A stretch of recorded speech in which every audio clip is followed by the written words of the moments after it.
დღეს ჩვენ საუბრობთ ადამიანზე, ვისთვისაც დამოუკიდებლობის იდეა არა მხოლოდ ცხოვრების არჩევანი, არამედ ცხოვრების ფილოსოფია იყო. დღეს ჩვენ საუბრობთ და ვიხსენებთ საქართველოს პირველ პრეზიდენტს ზვიად გამსახურდიას, რომლის დაბადების დღეც სწორედ დღეს არის და ჩვენი სტუდიის სტუმარია, ფილოლოგი, ფილოლოგიის მეცნიერებათა დოქტორი ქალბატონი ნანა ქირია. დღემშვიდობისა ქალბატონო ნანა.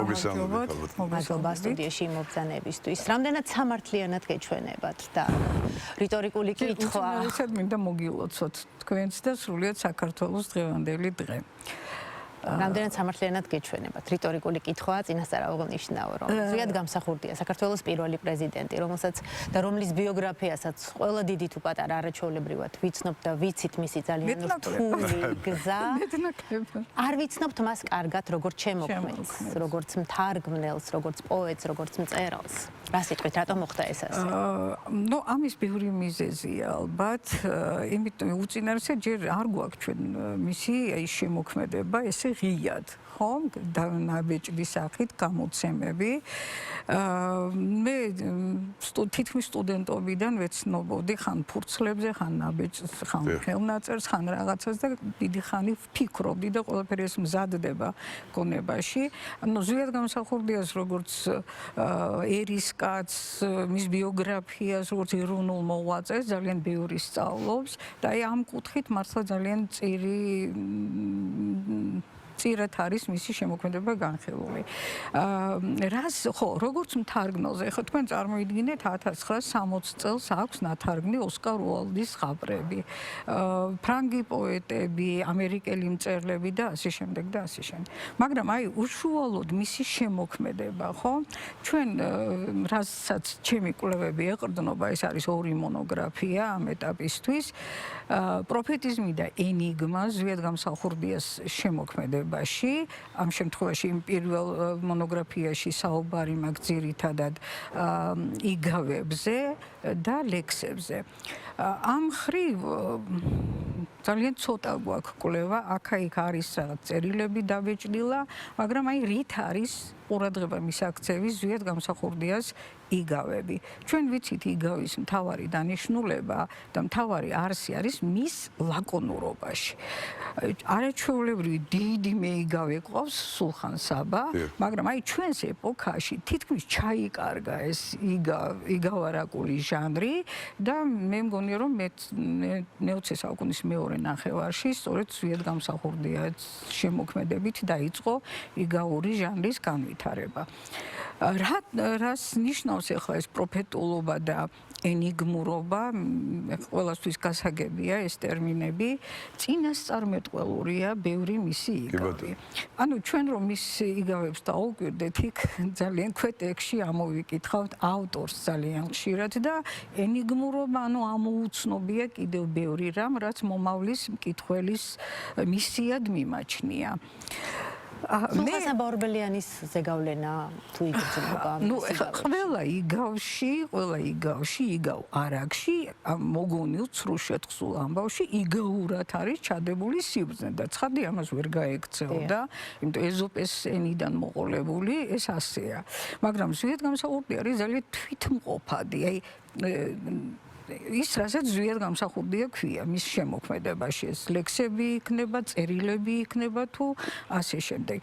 მე სკოლაშიც ვმუშაობ და ეხლა სწორედ იქიდან მოვდივარ, დღეს გაკვეთილი მიუძღვენი ზვიად გამსახურდიას მე-11 კლასში და იქ ვახსენე სწორედ ეს, როცა ჩვენი პროგრამები ისედაც გადატვირთულია, ხო? და ვიღაცამ შეიძლება თქვას, რომ ეხლა კიდევ დავამატოთ რაღაცა, მაგრამ მასწავლებელს შემოქმედებითად შეუძლია პარალელი გაავლოს, დაძებნოს ისეთი გავარაკი, პარალელი დაძებნოს, რაც ეს მოსწავლეს დაეხმარება ინფორმირებულობაში, ზოგად განათლებაში, სხვა კუთხით შეხედავს კიდევ. ძირითადად ვასწავლით მარტო სულხან საბა ორბელიანს და ასე რომ რაღაც გარკვეული დოზით ამის მიწოდება ნამდვილად შეიძლება. ქალბატონ ნანა, ერთად დავსვავ ამ კითხვას ამ თემასთან დაკავშირებით. ქალბატონ ნანა, თქვენ ხართ ადამიანი, რომელიც სიღრმისეულად იკვლევს ვისწავლევთ მის შემოქმედებას. ვცდილობ, ამიტომ სწორედ თქვენთან მექნება ახლა ასეთი კითხვა, რომ აი რა მესიჯი იქნება თქვენის მხრივ იმ ახალგაზრდებისთვის, ვინც ახლა ადევნებს თვალყურს ჩვენს გადაცემას, აი რას ურჩევდით, რას გადაავლონ თვალი? პირველ რიგში ჩვენს მოსწავლეებს, სტუდენტებს, რამდენადაც შესაძლებელია ეს მარტივი არ არის ნამდვილად, ხელთ აიღონ მისი საქართველოს სულიერი მისია, რა თქმა უნდა ესეები და წერილები, იმიტომ არაჩვეულებრივი წერილი აქვს ქებაი და დიდებაი ქართულისა ენისა, ეგ ხო სასწაულის სიღრმისეული ტექსტია და იქ ხას უსვამს, რომ ეს ქებაი და დიდებაი ეს ენა არ არის მხოლოდ ენა, რომლითაც ჩვენ მეტყველებთ. ეს არის ქართველი ერის, საუბრობს ქართულ ერზე ზოგადად და თუნდაც აი ამ კუთხით წაიკითხოს. კიდევ ვურჩევდი, ჩვენ ძალიან დიდი წიგნი გვაქვს ვეფხისტყაოსანი. ჩვენი წინაპრები ამ ვეფხისტყაოსანზე იზრდებოდნენ და ამ თაობასაც ხელში აიღოს ვეფხისტყაოსანი. მე იმას კი არ ვამბობ, რომ არ კითხულობენ, მაგრამ აი სხვა კითხველი და გადამკითხველი, ხო? და სირთულე, რომელსაც ჩვენი მოსწავლეები სწორედ ვეფხისტყაოსნის კითხვის დროს აწყდებიან, ეს არის ჯერ ერთი მისი მოცულობა და მე ვთქვათ გულწრფელად და გულღიად, რომ აი ეს ლექსიკა, რომელიც შოთა რუსთაველს აქვს, ამისთვის არ არიან მზად. ჩვენ ხო ძალიან გავაღარიბეთ ქართული ენა და სწორედ ამას მინდა მიაქციოთ ყურადღება და აი ვეფხისტყაოსნის სახის მეტყველება თუ ამას პედაგოგი სკოლაში მოზომილად შეიტანს, ეს სხვათა შორის მინდა აი სახის მეტყველებაში თქვენ რა აღმოჩენები გააქვთ? ეხლა გეტყვით. მოზომილად შეიტანს მე რამდენიმე წლის წინ ჩვენს პედაგოგებს ქართული ენისა და ლიტერატურის მასწავლებლის სახლიდან ჩაუტარე ტრენინგი ვეფხისტყაოსნის სახის მეტყველებაზე. და ხო არასდროს არ მოგწონს ეს მასწავლებლები და უამრავ რამეს გვსაყვედურობენ, მაგრამ იქ აღმოჩნდა, რომ 97% იცნობდა ამ წიგნს და თავიანთ მოსწავლეებთან ჰქონდათ ეს შეტანილი და ნახსენები. ანუ იქ განსაკუთრებულად ბატონი ზვიადი განსაკუთრებულ ყურადღებას აქცევს წმინდა გიორგის კულტს საქართველოში, ქალის კულტს და ასე შემდეგ და ასე შემდეგ. ანუ ხო რაინდის ცნებას, ხო, ტარიელი, ავთანდილი, ფრიდონი და ესენი.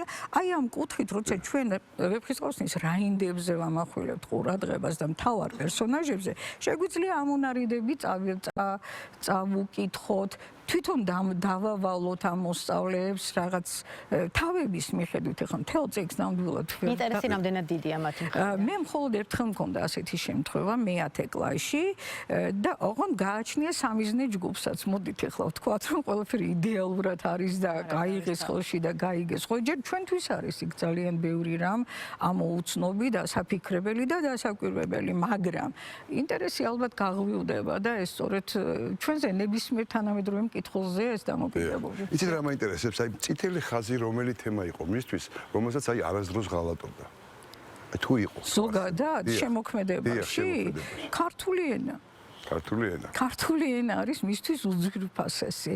ესე იგი, პოეზიაში განსაკუთრებით, ეხლა უამრავი რამე იწერება, რომ მისი ლექსები სუსტია. ესე იგი, ბატონი ზვიადის შემოქმედება არის ძირითადად პანეგირიკული ხასიათის. ანუ მიძღვნითი ხასიათის ლექსებია და ყველაზე მეტად ეს მიძღვნა არის ჩვენი ისტორიული ძეგლების მიმართ.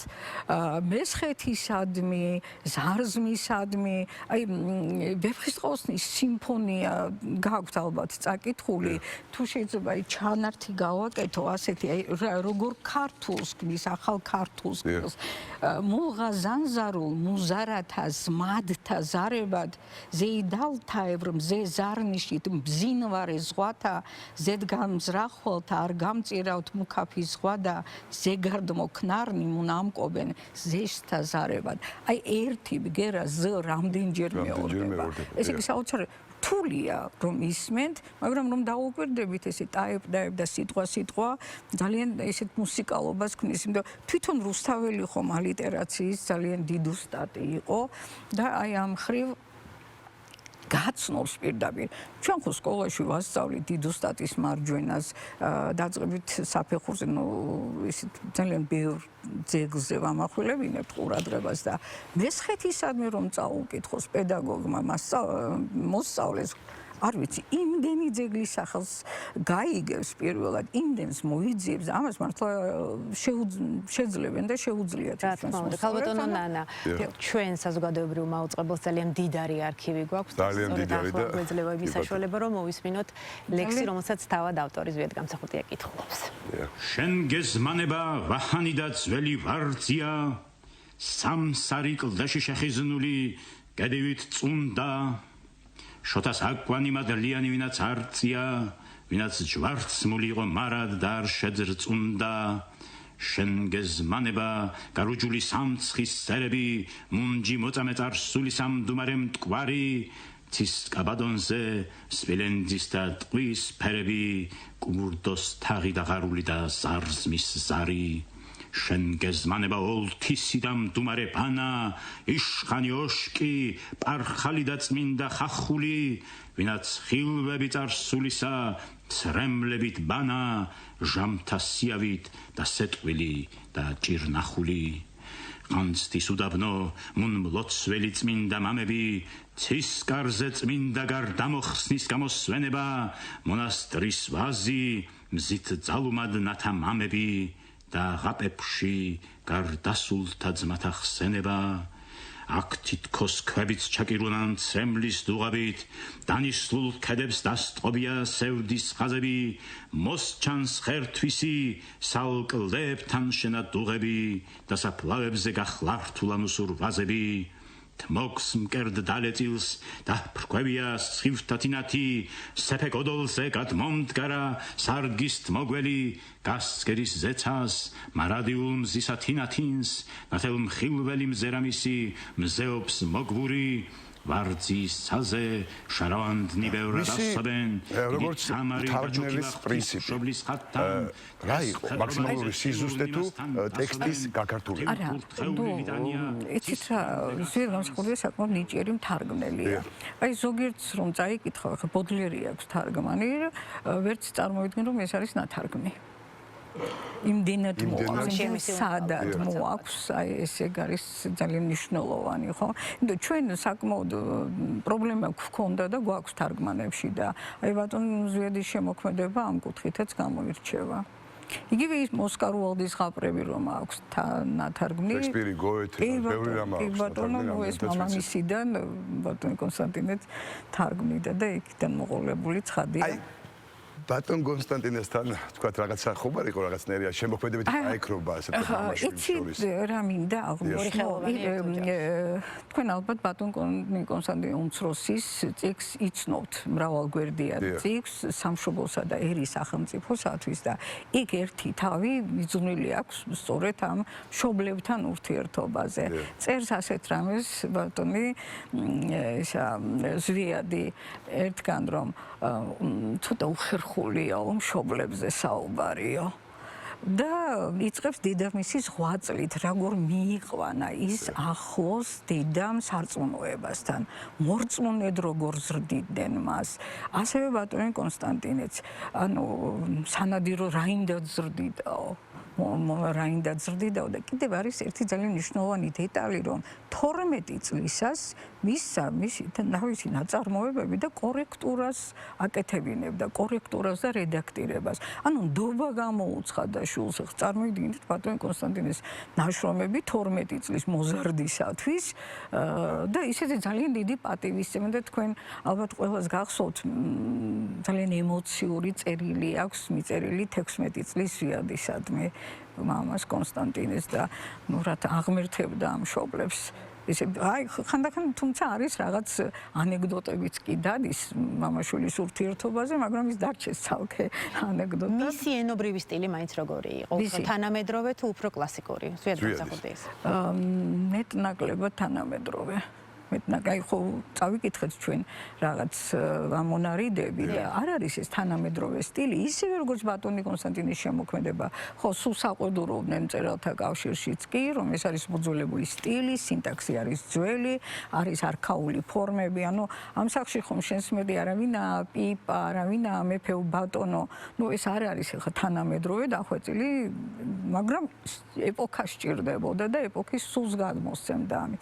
აი ახლა ის ლექსი, რომელიც ჩვენ მოვისმინეთ მესხეთისადმი. ნახეთ რამდენად დატვირთულია ამ ხუროთმოძღვრული ძეგლებით და შეიძლება მკითხოს თუ რუსთაველი იტყვის ხოლმე კაცი ვარგიო, კარგი მკითხველი, მომზადებული მკითხველი სჭირდება ამას.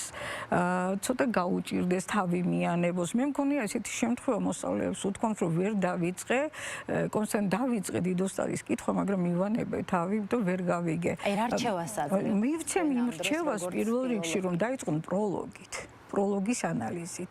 ჩვენი პროლოგი წინა სიტუაობა ხო ეს თუ კარგად არ გავიაზრეთ ანუ პროლოგში დასმული საკითხები მე იშლება ნაწარმოების ძირითად ნაწილში ხო თუნდაც აი ეს გაგრძელება რუსთველის სტილისა ხო რუსთაველიც ასეა პროლოგი ძირითადი ნაწილი და ეპილოგი ამ პრინციპით არის დიდოსტადის მარჯვენაც აგებული და სწორედ აი მასწავლებლების მისია ესეც პროლოგი მივაწოდოთ ისეთნაირად, მაგრამ ჩვენ ერთი პრობლემა გვაქვს ზოგადად სკოლაში.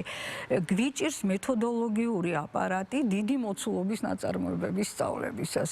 ძალიან გვიჭირდა ვეფხისტყაოსანი, ძალიან გვიჭირდა დიდოსტადის მარჯვენა და აი აქ მუშაობა საჭირო. როგორ მივიტანთ ამას როგორ მივაწოდოთ? მისაწვდომობა ძალიან მნიშვნელოვანია. რამდენად გასაგებად.